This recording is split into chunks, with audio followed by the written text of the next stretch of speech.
We're close enough. So, thank you so much for joining us. And Dan, as always, thank you for putting this together. This is, if you paid attention to Gust webinars in the past, we do a lot of stuff around equity, around fundraising, around preparedness for investor conversations, around cap tables. And we have a program called Mission Control, which some of you might be in and aware of. But Dan has been an active participant in Mission Control for, gosh, more than last year, I imagine. Often in our pitch practice sessions, some in coming time in office hours. And he is an absolute legend at distilling the story of what a founder is trying to do. And founders are often chock full of information and domain experience and passion, but they have difficulty communicating that to other people that they need to get on board with their venture. So Dan is a exceptional individual in terms of being able to distill that information and help founders along. And we've decided to partner together to do way more than just that, to address the side of our founder audience who might be struggling to get, out of the solar founder role, out of a pre-revenue state, in front of the actual customers they want to talk to. So we've been doing a series of warm-up events around a lot of these topics, and Dan will get into more details as we jump into the presentation. But this is all about to kick off a program which we will be making available to the Gust community. We're calling Countdown or Countdown to Launch, as a more guided, structured, human element to really help founders get, from that 0 to 1. From I think Dan, you're saying is what is it? 0 to 5 customers in less than 6 months. Yes. Closest thing. Yeah, it's close. Yeah. So Dan is going to run this one. I will jump in for some commentary. But other than that, Dan, take it away. Give yourself a bit of an introduction in case people don't know you, and then Dude, let's run right to it. awesome. I think you might have to do something to the chat to make sure the chat's open Oh yeah, let me to the do that. group. Awesome. Hi, everybody. I'm Dan Manning. I'm primarily a storyteller, helping startup founders to be able to tell the stories that they need to be able to get investment, to sell their product, or to build their team. But many times people come to me for story help and they don't have a story problem, they have a business problem. I've built over 900 stories for founders, for executives, for consultants, for coaches, for people on stage over the past 3 years. And in doing that, I had to work with founders often to solve those business problems. And what this curriculum is essentially those very early stage problems that founders run into and sort of that time tested, repeatable type of activity that you can use to solve them. And today's lesson is specifically on experimentation.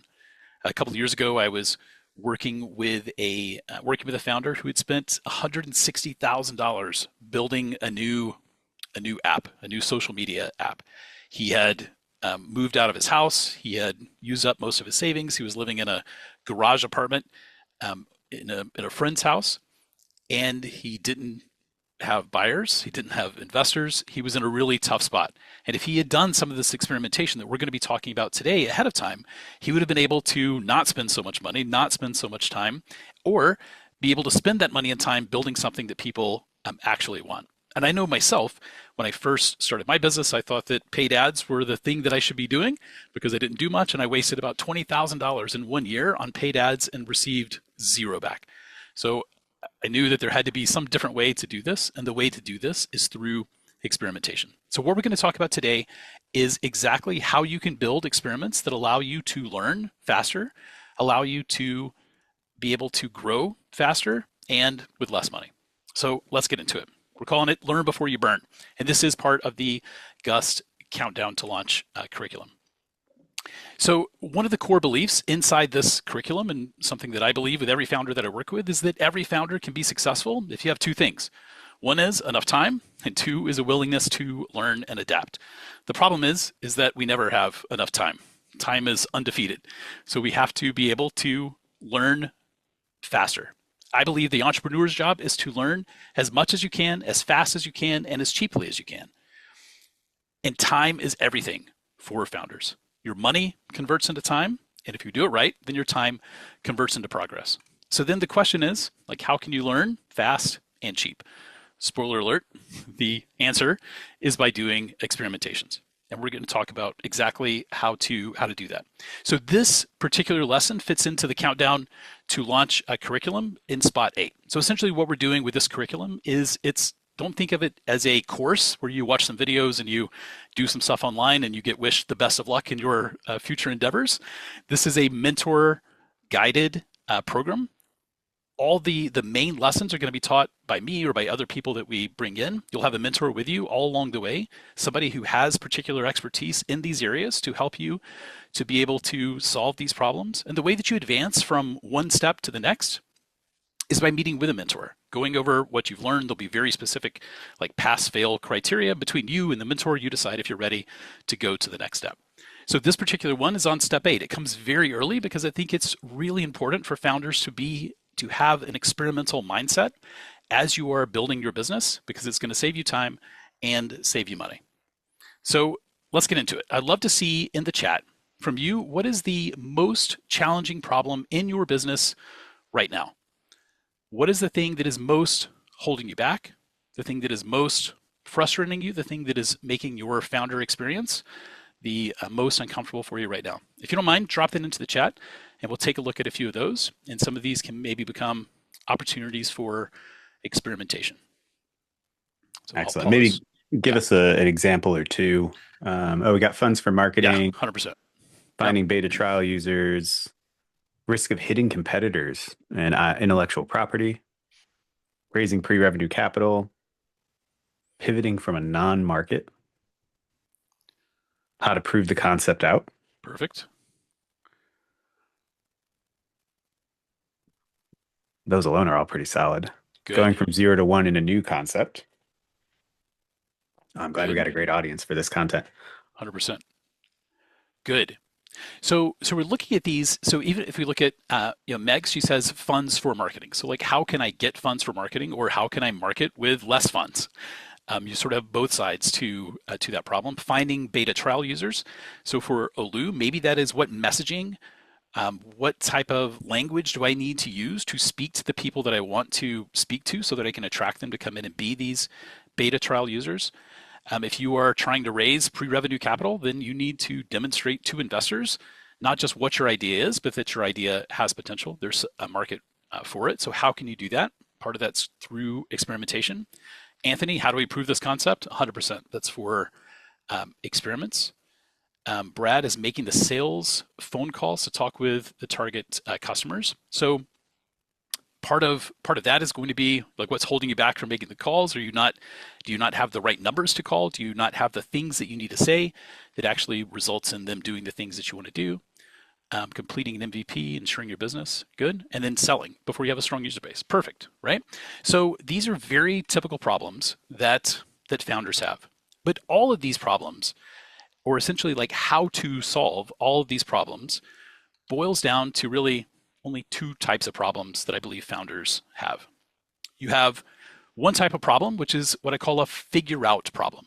This is a problem where if you do A, then every time that you press A, you're going to get B out. This can be very complicated, right? There could be lots of gears in there. Think of it as like a grandfather clock.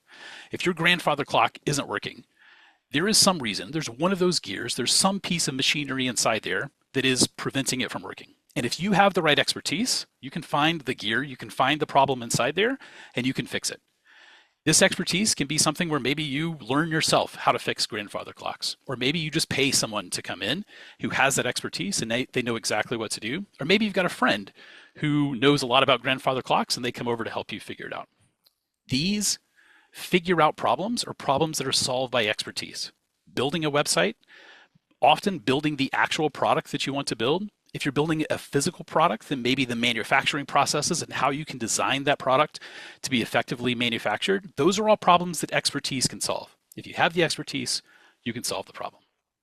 But the other type of problem, unfortunately, is the one that is most often the one that's confronting founders. And these are what I call find out problems. So for a find out problem, if I press A, sometimes I get a banana. Other times I press A and I get a B. And I can look backwards and I can say, all right, I understand why I got a banana this time and why I got a B that time. But it's really, really hard, I would say impossible, for you to look forward just with expertise and say, if I do this, then this thing is going to happen. The only way that you can solve these problems is by putting some type of stimulus into the system and then seeing what results. Humans are usually find out problems. Getting the right language, understanding what are people actually going to pay for? How much will they pay? I can't just use expertise to solve that. If I could, then there'd be, I think, a lot more successful startups in the world than there are today. So we have to do something to find out. The thing that we do is an experiment. We put some stimulus into the system, and then we get something back from that. So if you don't already have an idea about some type of experiment to run, here's a perfect place to start. And this is with testing your riskiest assumption. If you take a list of all of those assumptions in your business, and I'll give you the link back to the tool that we used in last week's session for strategy that actually helps you to find some of those hidden assumptions inside your business. So it'll list them all out for you, but you list all those assumptions, and then you want to figure out which of these are the riskiest. And that is, if you were to multiply the impact of that assumption not being true times how certain or how uncertain you are about that particular thing, that becomes your riskiest assumption. And now you design an experiment to test that one. So here's the link to that same tool that we used last week. I know several of you on the call were here last week as well. You can use the QR code there to use it. And you can see right here in the middle, it gives you kind of all those hidden assumptions. I'll put it into the chat too. Thank you. Awesome. So then when you want to sort of do that multiplication to find out which of these is the riskiest, you just list out the sort of those top assumptions, rate them on an easy 1 to 5 scale of the impact if you're wrong. So for instance, this top assumption here is my ICP thinks that this is a problem worth solving. If I'm not correct on that, then I'm not going to sell anything, and that has a huge impact on the business. So maybe I rate that a 5. And then I go to the uncertainty. How much uncertainty do I have about whether or not my ICP thinks this is a problem worth solving? If I haven't done very much customer discovery, if I haven't talked to my ideal customers very much, then maybe that's a relatively high number, a 4. Multiply those together, then that top one scores a 20, and that's the place where I want to focus my efforts. But once you have decided where's the place that you want to do an experiment, like how do you actually build it? Here's the step-by-step for how I do it for myself, how I work with founders to do it, and it's really based on the scientific method that we all learned in high school or college. It starts with a hypothesis, and that is simply this fill-in-the-blank statement. We, if you have a team or just you, we believe X, and if this is true, we expect this quantifiable behavior Y. Now, this quantifiable behavior needs to be something that is not like vanity metrics. Like you're not looking for just impressions or views. You're looking for usually your customer to do something, to take some type of action. So as we're testing and doing experiments around the Countdown to Launch program, these workshops are part of those experiments. So we might have written a hypothesis like this, that is, we believe we're solving an urgent pain for early stage founders. And what I want to find out is this truly an urgent pain? If it is, then I would expect that email marketing will get us about 75 signups, that about 30% of the people who sign up will attend the workshop, and about 10% will schedule one-on-one follow-ups with me. After last week, we hit all of these. I've had some great calls with lots of Gust founders. So that is pointed in the right direction. So it's clear, it's quantifiable. I can know for a fact when this experiment is over, did my hypothesis hold or did it fail? But it's easy for us to trick ourselves. So it's easy for us to say, well, it's pretty good, or maybe this one little thing could have been different. So to prevent ourselves from getting tricked, we pre-decide. We say ahead of time, before we ever run the experiment, what are we going to do if that's not true? So we say if that's not true, then we'll take this specific action.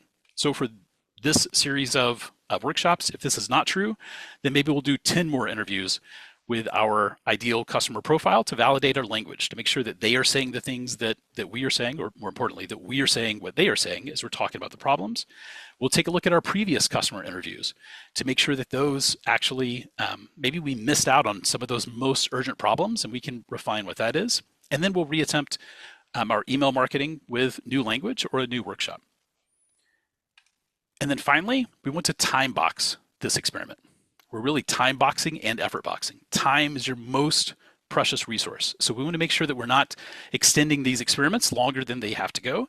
So we'll conduct this experiment over this amount of time, and we'll spend this amount of effort to do it. So for these, we might say we'll conduct this experiment over 4 weeks. We'll do 2 workshops, 1 email announcement, and 1 reminder for each of those. Now, when you put all those together, you have an experiment that you can run, you can get some results, and now we can decide, like, is this a program that we want to go forward with? Is it worth investing the time and the effort into additional marketing or into attracting other mentors or into building out the full curriculum? Or do we need to focus somewhere else? And this helps us to learn this well before we ever start. So so Nash, this is sort of the approach that I take. You've obviously worked with hundreds and hundreds, thousands now Hey. of startups and founders. I'm curious, what has been your experience in how much founders are willing to sort of on their own without getting some mentorship to experiment, and where that has worked or where that hasn't worked out for them?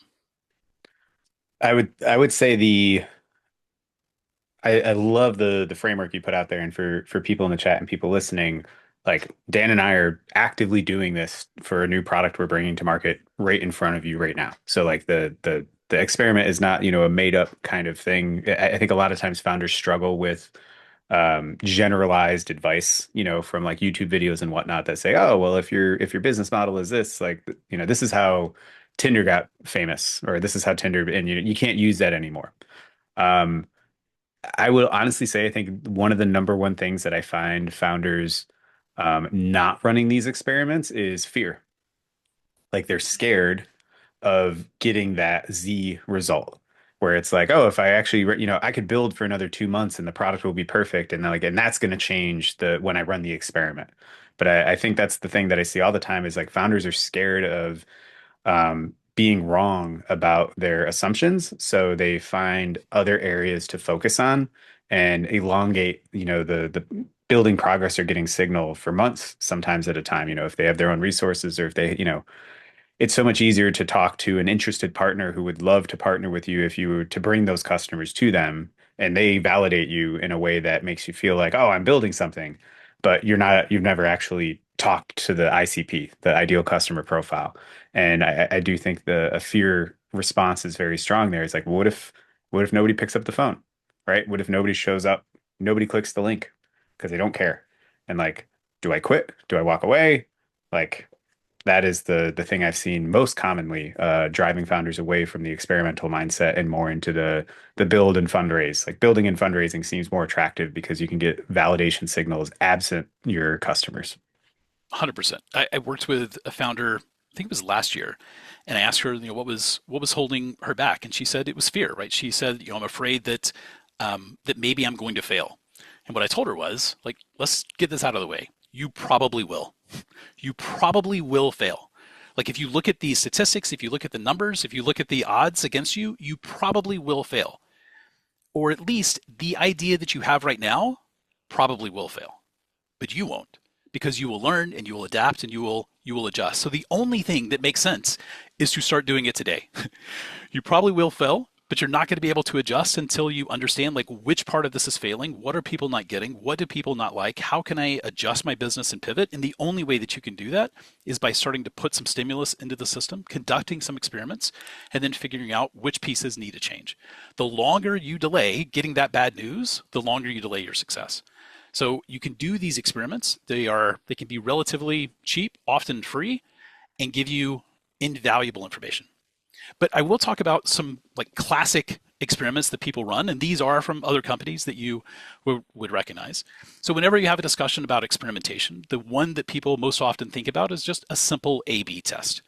That is, you give half of the people A, you give half the people B, and then you see what's the difference between those, if there is any. So Duolingo is very open about doing this with new features that come out of their language learning app. They had a new feature, I think about a year ago, where you could chat with a chatbot in the language that you're learning, and they thought, oh, this might be a great feature that people would use a lot. But rather than rolling it out and putting a ton of money behind the marketing and the full development of it, they rolled it out to just a fraction of their customers. And then they wanted to see whether those customers would continue to use the app more, whether they would continue their streaks longer. And what they found out was they would not. That in fact, people did not use the app more. People did not continue their streaks longer. What they were doing before was working better than this new thing. So good, let's kill it. Let's not spend any more money, any more time on it, and let's move to the next thing. There are some problems with classic A/B testing. Like the first is that it assumes that you have enough traffic to be able to test. I'll go through some basic numbers about how you can know like how big your experiment needs to be to get results that you can actually work from. If you're Duolingo and you have millions of users, then it's easy to have 100,000 of your users doing this and the rest doing something else. But if you're just starting out, getting even 1,000 people to your website might be a real challenge. And then second, A/B testing doesn't account for what I call combined effects. If we think about the New Coke back in the 1980s, right? New Coke actually won in a side-by-side taste test. They would have people take one sip of New Coke. They didn't know it was New Coke, right? One sip of this unmarked cola, then take a sip of this B unmarked cola and say which one they liked. And in the taste test, people actually said that they liked New Coke more. But then when New Coke was released, people hated it because what that A/B test didn't account for was the brand effect of Coke. That people didn't like the idea that their favorite drink was being taken away and replaced by something else. So A/B tests don't do everything for you, but they can be incredibly powerful. And here's one that you could do on your website this afternoon if you chose to. This is a simple A/B test to test maybe different landing pages. Now, it's important when we're doing this type of test, we don't want to change everything about our landing page. We're going to have our standard landing page that gets the results that we're used to. And now we're going to change maybe just one thing on a new landing page. We'll change the copy maybe, or the headline, or the image, or the colors. But I don't want to change 10 things because now if that the page that I changed 10 things on is much more successful, I don't know which one of those things actually moved the needle. So I want to test one of those. So you could run an ad, have a paid ad, and just set up your ad so that half the traffic goes to one landing page and half the traffic goes to another. There's tons of tools that are available to help you to do this as well. I think HubSpot has a tool that helps you to do this also. Yep. So you split your traffic. Some go to landing page A, some go to landing page B, and then you see, is there a difference in the results? So in this case, landing page A gets 10% conversions and landing page B gets 5% conversions. Then I'll declare landing page A the winner. And now I'll do another test. Maybe I'll change something else and see if I can continue to push that up, or I'll move to something else in my business that needs to be tested. So for this type of test to work, what kind of numbers do you need? And this goes back to like statistics. This isn't a statistics class. If you want to learn it, then you can have ChatGPT teach you exactly what you need to know how many people you need to go through your process to be able to make a reliable or a statistically significant decision. But for this little example, if we start on the right side, if I want to see that I have 10% conversions, let's actually start on the number of people that have to go to the landing page. I would need about 400 people going to each landing page for me to be able to see this size of a difference. Now, this is a huge difference. I'm doubling my conversion rate. So the numbers that I need to be able to see a doubled conversion rate are much lower than if I was trying to go from a 5% conversion rate to a 5.5% conversion rate. I would need maybe an order of magnitude more people going through this process to be able to see it. But if we now go to the far left side, in order for me to get 400 visitors to each of those websites, if I have a 2% click-through rate, that is when I show an ad, about 2% of the people will click on it. That means I need about 43,000 impressions. Actually, I rounded the numbers off a little bit. It's about 40,000 impressions to be able to get those 400 to each of those places. Now, it's possible, but you can plan ahead of time. Like, do you have the money to pay for those, all those clicks going through? If I haven't done this and I don't have an ad that consistently gets the click-through rate that I need, then I probably need to do my A/B testing on that ad before I ever start moving to this. And you can do that type of A/B testing at a much lower price because the impressions are going to be a lot higher, and you're paying usually for the click, not for the impression. Yeah, I think there's something, especially for founders who are in early, and Michael in the chat was saying he's in a very insulated industry.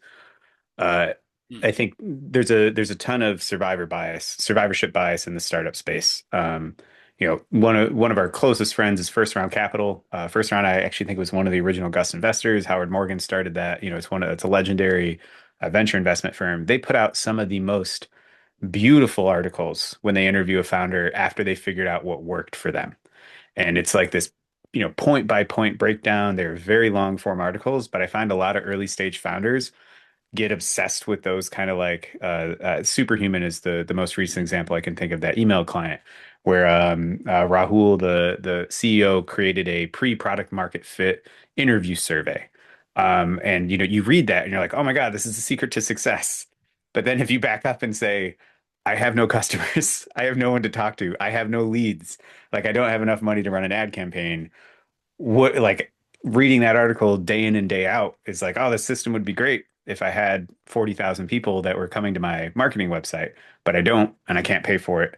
So like, what do I do next? Like, I can't just manifest that. Sometimes you can if there's a lucrative ad market for there. But I think a lot of founders sometimes get kind of lost in the sea of these success stories, and they try to architect the thing, but they don't have the raw material to play with yet because it's too early.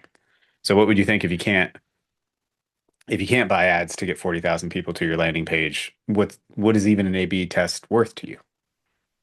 So, so I would, so the place that I go is always back to the customers. If I don't know what to do, I want to go talk to the people that I'm trying to sell to. My customers have all the answers. I just have to talk to them to be able to understand what they are thinking and how they are talking about things.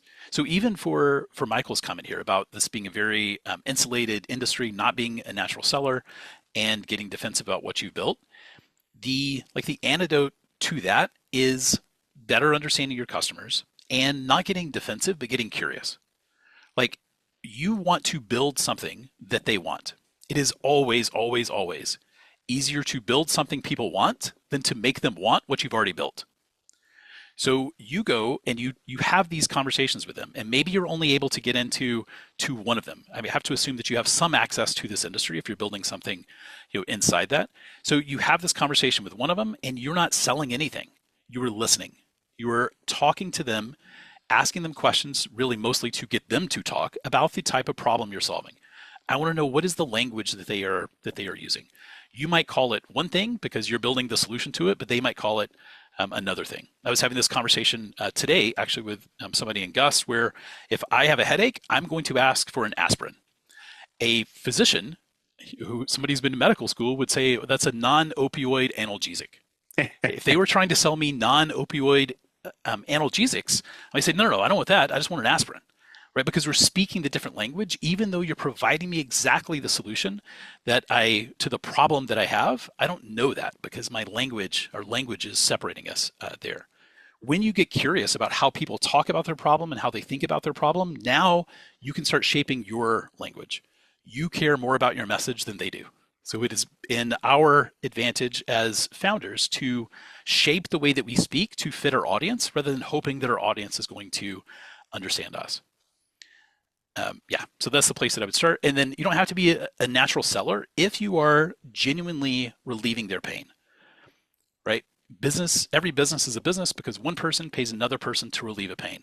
If you are genuinely relieving their pain and you're speaking to them in a way that they understand that you understand their pain and that they can see this connection, selling becomes so much easier because you're actually providing this benefit to them, and you don't feel like you're a used car salesman. No offense to used car salesmen, but there's some bad ones out there who are Yeah. trying to talk somebody into something that they don't need. You're actually delivering the thing that's going to solve their pain, and all of that starts back by listening to people and then conducting experiments around that type of language to see what's going on there.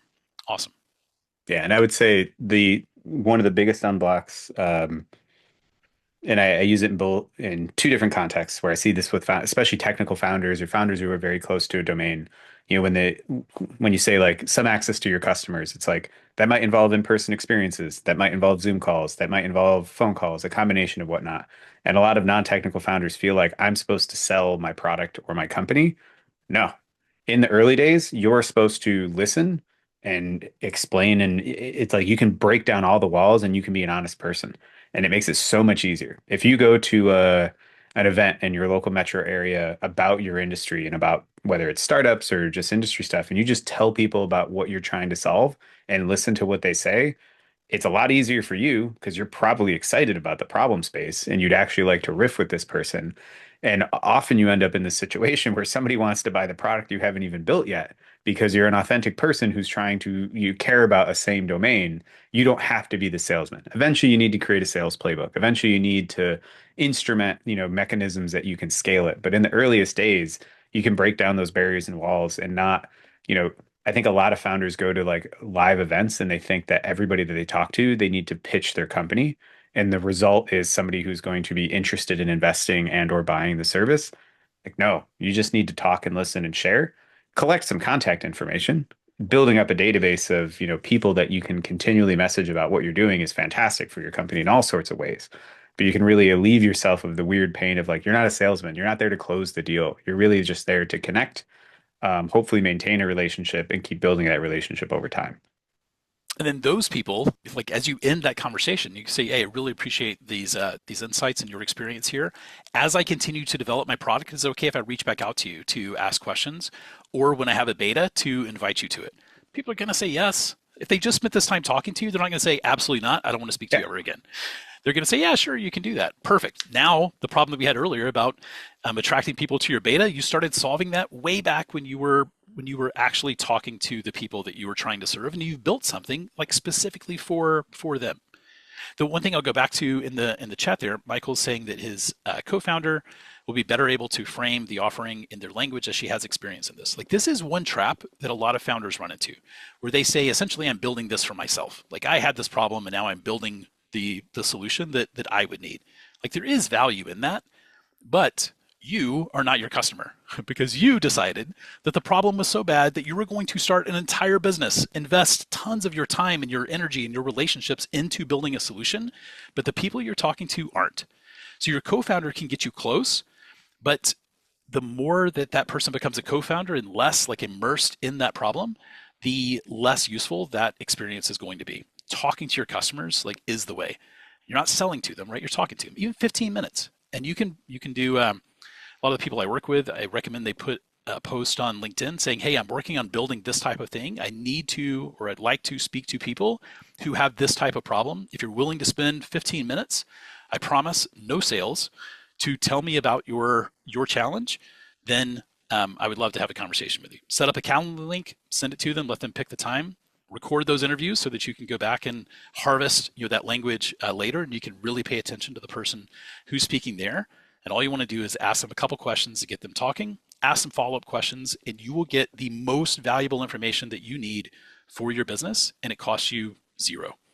Maybe the Calendly link, 15 right? minutes of your time. Yes. Yeah. Oh, but that's the And most valuable 15 minutes that you can spend. Like I would rather spend 15 minutes learning to build the right thing than spending an hour building something that nobody actually wants. I'm sorry, I cut you off. Go ahead. no, I was going to say, and I think I think there is a lot, there's a fear element in here too. If you don't go out, in, your full tux and tails, in order to show your product for the first time, that like you will shoot your shot and nobody will ever care about you again. At least in the Western Hemisphere, people love startups. They love being in on the ground floor. They love to share their frustrations, whether it's an enterprise SaaS play, whether it's a consumer app. Exactly what Dan said is like it's not sales. It's like I want to learn about this problem. People like to get involved in like early stage companies and people solving exciting problems, and they're actually more likely to stick around and read your company updates and eventually, maybe be your first customers, if not be an introduction to some of your first customers. Like maybe you missed the boat. Like Gust Launch in particular, when we started it, if you incorporated with somebody else, we lost you. There was nothing we could sell to you.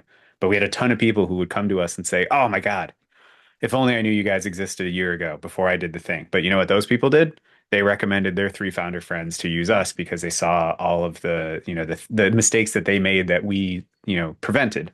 So it's always good to just get out there with that honest, authentic a message. And you don't have to feel like a salesperson. You can, be the founder that you are, and absorb that information. 100%. The other thing people love is complaining. If you give them a chance to complain, like please tell me all of Yes. your pains and how frustrating they are for you, because that is fuel. All right. So we talked about A/B testing. That's a very classic experiment type, but here's some other experiment types that you can that you might consider as you are building out your product and think about this. One of these is related to what we are just talking about. It's these customer interviews. So Intuit, as they were building their system of financial tools that individuals could use through a browser, they wanted to learn like how people are handling their finances before they had a tool like Intuit. So they actually sent people to go and sit with their what they believe to be their ideal customer and watch them manage their finances. And they could see where they were getting frustrated, what the processes they already had, where they were running into problems, and then they could build a solution that actually addressed all of those. Another thing that Dropbox did over on the right side there is a landing page or a smoke test. Right, a smoke test is just seeing like, is there a there?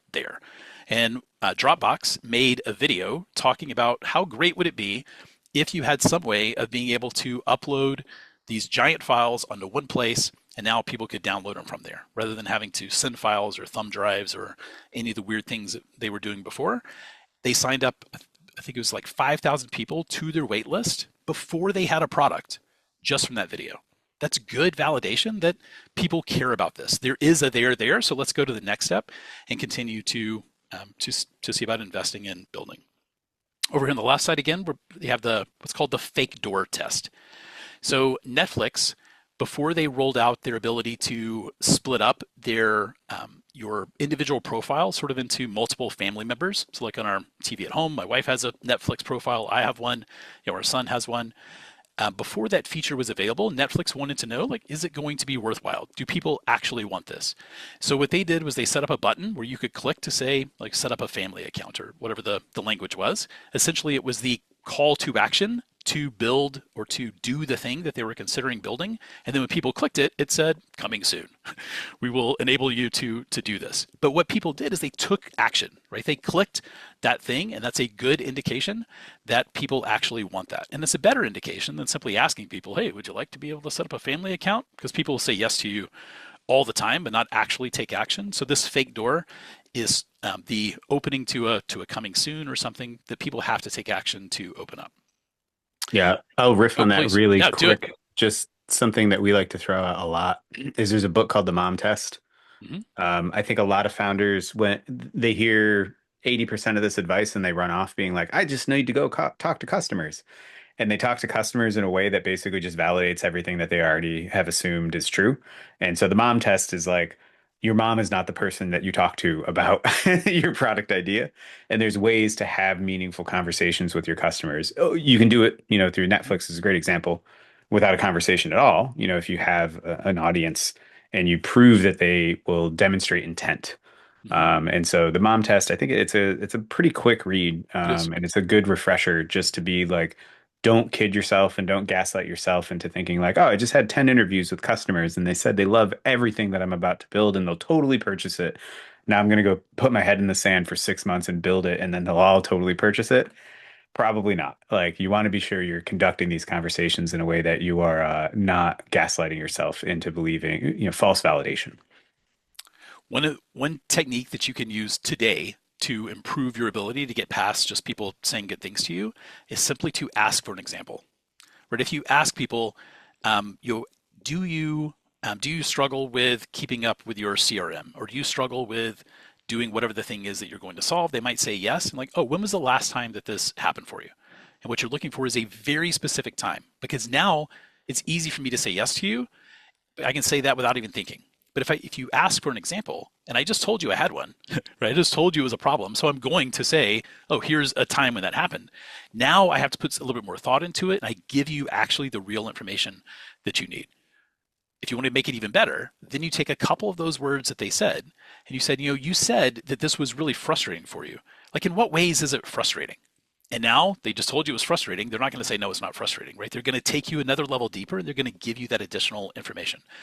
This is why I really recommend recording these interviews if you're doing them, on Zoom or on whatever platform you're using, so that you can give all of your attention to the person you're speaking to, and then later you can go back and take a look at the notes rather than trying to scroll down notes while that conversation's going. Yeah. And this honestly works at almost every level of your company. Like I frustrate the hell out of my product and engineering people because, recency bias is huge, right? Somebody will run into an issue and they will be like, oh, this is an issue that we totally need to solve because it was so frustrating this morning. And you're like, okay, When's the last time you ran into that beforehand? Maybe this is the first time this has happened. I don't really like. All right, so should we greenlight a month's worth of resources to like build software around this? Probably not. But the same thing can be done with customer development. And that example question is very, very powerful because most people are agreeable by nature. And like you will lead them along to basically validate everything that you think you already know. But examples really help you hone in on how serious the problems really are. 100%. All right, so another experiment type that you could do is what's called the concierge MVP, right? The concierge minimum viable product. And this is your minimum viable product, but with a lot of manual help. And the customer knows that there's a lot of manual help going on here. So Stripe had in mind that they were going to, or the founder of Stripe had in mind that they were going to build an easier way for developers to receive payments, right? So that you could build a website, you can set it up, you can receive payments and move on. So what they did was they had the beginning of a product, but then they sent their developers to work with the developers who were building the products, and they would build custom scripts for them. They would do this manual onboarding with them. They essentially became like a little mini portion of their team working with Stripe so that the people they were working with got that full value of what Stripe was producing, and they got the extra value of having somebody there next to them who was actually building it and listening to them. This could be a really powerful way to deliver to some customers very early, ensure that they get great results because you are there with them. This is also something that we're doing in the countdown to launch, right? The first cohort is going to be Yeah. a smaller group so that we can put extra time and extra attention and make sure that people are getting exactly what they need through that program. And it's a paid thing, right? It's a this concierge MVP. People are paying you for what you are providing, so you can deliver it. The last two I here, mean, yeah, go. as a Blue Apron did this, literally the CEO of Blue Apron was in people's kitchens, like bringing the box of food to like cook with them to start with, just to get Hmm. all that information. We're doing this with Gust Launch onboarding. Now we're trying to help people who have already incorporated, but realize that they need everything else that we have.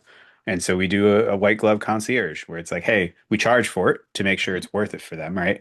The one thing that you don't want to do is fool yourself into giving away things, effectively for free as a validation of a business model, because that's not the case. But, a company that might have already incorporated or is an LLC that wants to get on our platform, we'll pull in their documents, we'll review them, we'll run some software over them. We give them some high touch experience. We charge 2 grand for it, which is 5 grand less than you'd pay a lawyer to do it. But we wrap software around it. And that is like how you roll it out. And like Dan said, Countdown is the same thing. We're here talking to you right now. Dan will take a video call with any of you after this thing to see if you're a good fit for the program. And, eventually you get it to the point where you would almost rather just go through a web experience to sign up for this program in 4 months from now. But for now, we just want to be sure we hear and listen to every part of the customer experience as we're building it out. 100%. So the last two on here I have is on the left side is the Wizard of Oz MVP, and this is different from the Concierge MVP. Whereas in the Concierge, they know that there's a human who's doing a lot of these manual tasks, but in the Wizard of Oz MVP, they don't know that. They believe that there is like a full system that is running behind it. The most famous story about this is the Zappos founder who wanted to test to see will people actually buy shoes online without trying them on.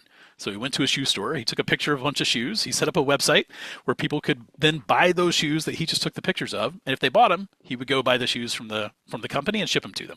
So he was able to build an MVP of selling shoes online, and he's actually making money from it. Right? It didn't cost him very much to set that up, and he said yes, people will buy shoes online if these things are true, and then built a massive company out of it. And then the last one is sort of the classic MVP that we usually think about. This is the prototype MVP, right? An MVP, when I talk about it, needs to deliver a complete unit of value. The MVP of a car is not a tire. The MVP of a car is maybe a motorized bicycle, right? Because I can take that motorized bike and I can go from point A to point B, and I get the value of actually being able to move and transit. So what Figma did is they wanted to test and see will people use a tool that allows for online collaboration on these like graphic design these graphic designs that people are working on. So they set up a very simple MVP. There's not a lot of tooling, not a lot of development behind it, but it allowed for that collaboration. And what they found was that yes, people do want to do that and they'll pay for doing that. And then they're able to know that this is something that's worth my time, my attention, and my money as I continue to build.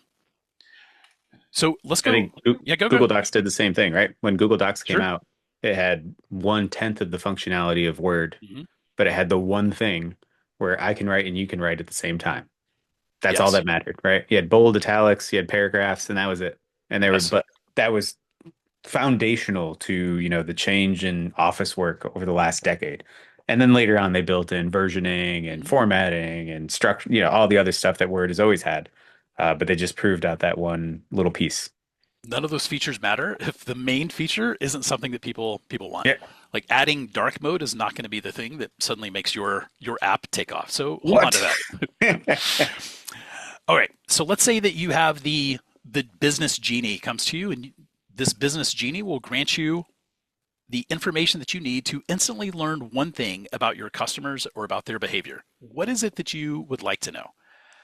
If you could learn one thing about your customers instantly, what would it be? Just drop that into the chat. We'll be quiet here for a minute.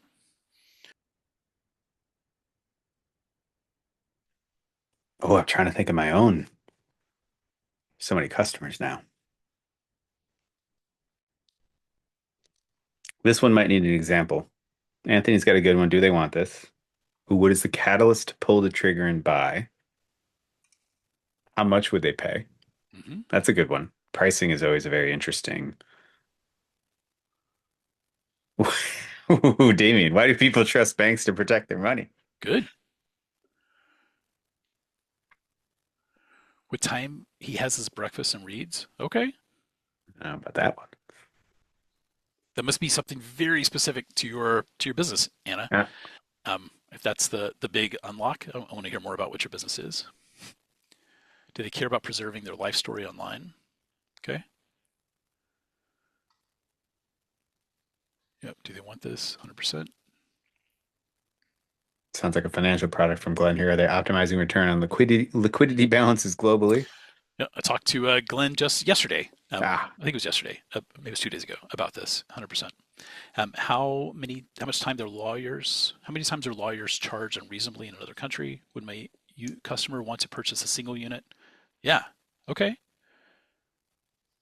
Good. Look at that. Look at those connections going on there. there we go. Awesome. We like it. So, like David's is a perfect one here, right? Would my customer want to purchase a single unit rather than the preferred multi-pack? Like that is an easy experiment, assuming that you have both a single unit ready to sell, that you have some product that is in a single unit and some product that is in a multi-pack. That is an easy thing to test, right?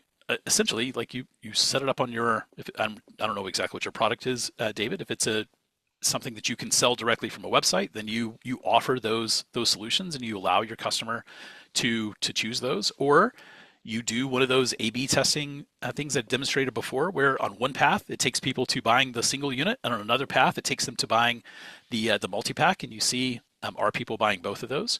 That is absolutely a thing that experimentation can help you to answer just by arranging the test. There's gelato. Okay, good. Yeah, so multi-pack, 100%. Why would I not? Yeah, that's good. Customer research. Perfect. All right, so like all of these things that I see here are things that can be either answered by talking to your customers, asking them questions that allow them to share their pain and what's going on for them, or by doing a test. So like Brad's, they care about preserving their life story online. I don't know about your exact business, but I'm in the storytelling space and I work with a lot of people that are sort of around that idea. And in fact, Brad, if you reach out to me, I'll connect you with somebody who just had a startup that they closed up trying to do, I think, which is very similar to this. And I think he'd be very open to talking about what the challenges were that he ran into. So now you can learn from somebody else's experience without you having to suffer the pain that they had for themselves.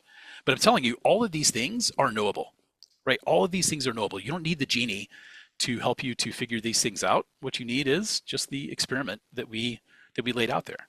Some other places where you could choose to experiment is in defining like which customer segment is going to be the one that has the most urgent pain and the greatest willingness to pay.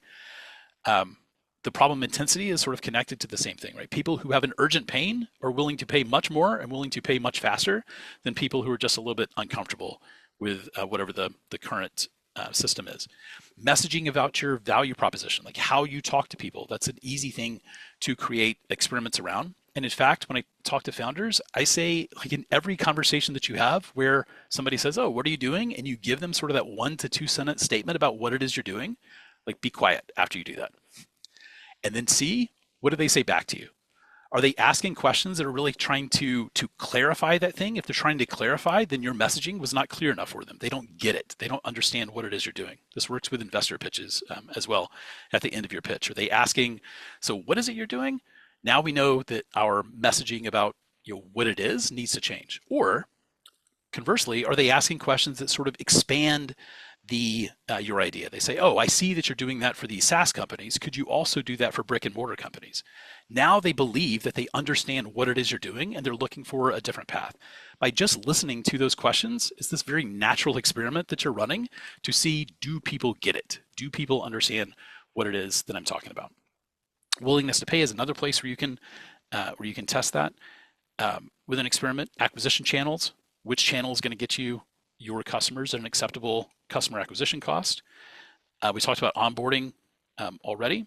Retention, talking to people after they have churned out, sending them a note, asking them, "Hey, was there anything that we could have done to improve that experience? What caused you to churn out?" Not because you're trying to like give them suddenly this 30%, 50% discount to get them just to sign back up, but because you really want to know like what wasn't right. Asking them those types of questions helps you to refine not only the people that you attract, but also how to deliver a better service, as well as what features do we do. Sales is very ripe for experimentation, and then eventually you get to like business model viability, like doing the numbers, and you do the experiments to say we can get customers at this cost. The customers that we get tend to generate this lifetime value. Do those numbers add up? Are we able to do this at scale so that we can continue to grow? I'm going to stop sharing so I can check the chat. Looks like we've got a lot of stuff going in there as well. All right. I'm doing a little Oh, community perfect. connecting. Yeah, Good work. yeah. So Gust has a sprawling community. So I actually know Brad Chalou from. He's been a Gust launch customer for a long time. He's not in the mission control community, but Meg is, and she's recent and been very active in that. So I just connected you two through email, Awesome. and you'll be able to talk about that kind of stuff. But we also have some other. Did you want to dig into some of the additional questions that people asked that they would love to Yeah, learn about customers? 100%. Let's do it.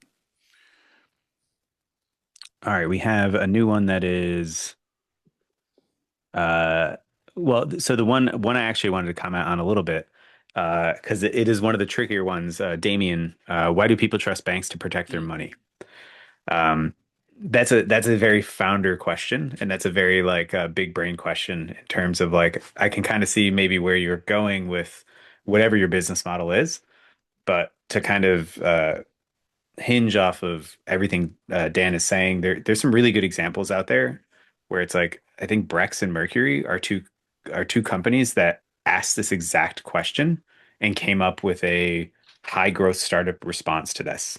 Is that trust is important, but most people don't understand the modern financial ecosystems. They look for incentives. So like Brex and Mercury both went right after startups from the beginning, and they said they don't care about banks like Chase, like big vaults and things like that. They care about services, access, and the ability to, effectively have an ease of transactions. And they built an entire neobank industry around that problem because I'm imagining they talked to tons of startup founders and being like, well, what is the issue with banks? And it's like, well, Chase won't give me a bank account because my company's 3 months old. We have no revenue and no money, and so they don't care about us. It's like, cool. We'll build a completely different offering. It's a constellation of entities. There's a software company in there that makes your life easier, but there's also like relationships with other banks that are legitimate banks that you probably never have known the names of, but they just like scooped up a bunch of like regional banks in order to distribute the funds, and that was their innovation. But like asking those questions, that came out of the founder's previous experience running a completely different company, which is just like banking is really hard for startups. Why is that? It's because banks don't trust startups with mhm. with their accounts. but you can get there. You can actually have those conversations with people. But I think you want to frame it a little bit differently because Damon, the way you're asking the question makes me feel like you already have a thesis. Mhm. But in reality, you're actually wanting to, talk to the people that are going to be your eventual customers. I would also, particularly about that question, like even if you found out that people trust banks because that's just what they've always thought about. Banks are the place that they've been taught to put their money. That doesn't necessarily help you. What you really want to know is what would cause people to trust something besides a bank with their money? Or what would cause people to not use a bank but to use something else? Um, every business is a business because one person pays another person to relieve their pain. What are the pains that the people that you talk to actually experience when they are trying to bank? And now, how can you solve those pains in a way that will lead them to a different, to some different place or some different outcome?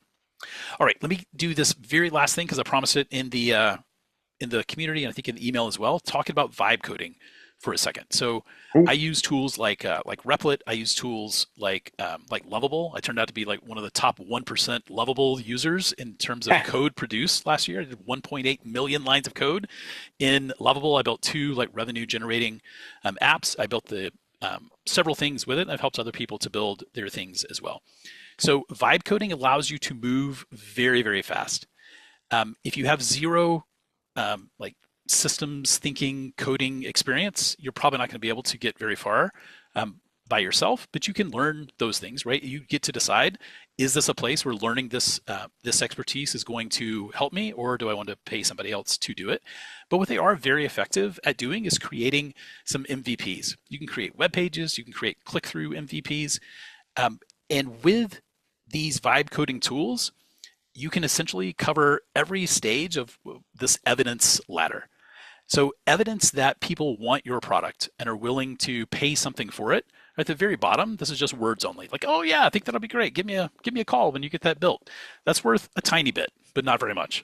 What's worth more is if you show them this clickable prototype. Maybe the things behind there don't work, but you can show them the thing and now they have a better idea about what it is and they say, oh yeah, I think I might use that. That's a little bit more valuable. Then you have that concierge MVP we talked about. You've got people like clicking or taking some action either through a fake door test or the smoke test. But now we start getting up into these higher level things that you can do with tools like Lovable, Replit, Bolt, Cursor. You can create a transactable MVP where people can give you money for a full unit of value that you can provide to them. And now there is no better proof that people want your product than them trading their money for it. And then if you get enough of those, now you can start to do more experiments around usage and retention. And then if you are building something big and you don't believe that those vibe coding tools can help you all the way, when you do go to raise money, now you have all this traction, you have all this evidence, and you can show we were able to serve this many customers, we generated this much money, and with this additional investment, we can, because we've already done some marketing, we know what our cost to acquire a customer is, we can pour more money onto marketing, we can scale up what we're doing, and now we can grow to this bigger size. I'm a storyteller. I love telling stories, but evidence is more powerful than stories. And when you can show up with evidence that you can create with these vibe coding tools, you are much more persuasive and you also have a much better view about your customers and your business. So, my favorite quote from Dr. Richard Feynman Ooh, is: bongos. the first principle is that you must not fool yourself, and you're the easiest person to fool. We want to believe that our idea is going to be effective and be successful. Experiments, disciplined experiments, pre deciding what's going to happen if you don't get the results that you expected are the key to allowing you to move forward, both in a time efficient and money efficient way. I would love to continue the conversation with anybody. I'll drop these links into the chat here as well. I will share my Calendly link if you want to have a conversation about about running experiments, about anything related to your startup. Then just use this link, schedule some time with me. I'm not going to give you any type of a hard sell on that conversation. I'm just here to deliver value and to help you out any way that I can. I booked tons of these calls last week. I've got a bunch tomorrow, and I think they're pretty high value, pretty high value calls. I'd love to continue the conversation with you there. Thanks so much. We'll end on time. Back over to you, Nash, for anything you have to say. Yeah, just for the wrap up, based on just what people are saying in the chat, obviously, like we're Dan and I are figuring out a significant source of value, I think, with what we're trying to build together. We are going to launch a full program where you get not just this kind of expertise, but then, like Dan said, one-on-one mentorship and guidance to get through all 10 points of the countdown stuff that he laid out. We're going to get materials out probably next week where people can sign up. If you are in Gust Mission Control Network, you do get priority access. So we'll stuff the queue a little bit for people who want to be interested. But we know the Gust community is rich and full. So we'll probably have extra spots as well. Use Dan's links, get on his calendar. He will talk to you and figure out where you're at and if you're a good fit for what we're building together. And we're really excited for this. This is really starting to put together, the whole Gust ecosystem of trying to support entrepreneurs no matter where they're at. If you run into us because you're interested in Gust launch, and then we figure out, hey, actually, you should really go back to the founder mindset or to the customer discovery thing. We've got something for that. Oh, hey, you need, just constant access to support through mission control. We've got something for that. Oh, you're ready to actually set up a full Delaware C corporation and go at it. We've got something for that. So we're really trying to just build a foundation for founders, no matter where they fall in that early stage ecosystem. And Dan, thank you so much for Thank you. getting in our community and starting to build this with us together. You'll hear more from both of us. We'll probably see you next week. Dan, I'm going to shoot you a separate link just Perfect. to do a debrief, and we will see you all next week. Have a wonderful rest of your week, See and ya. see you soon. All right.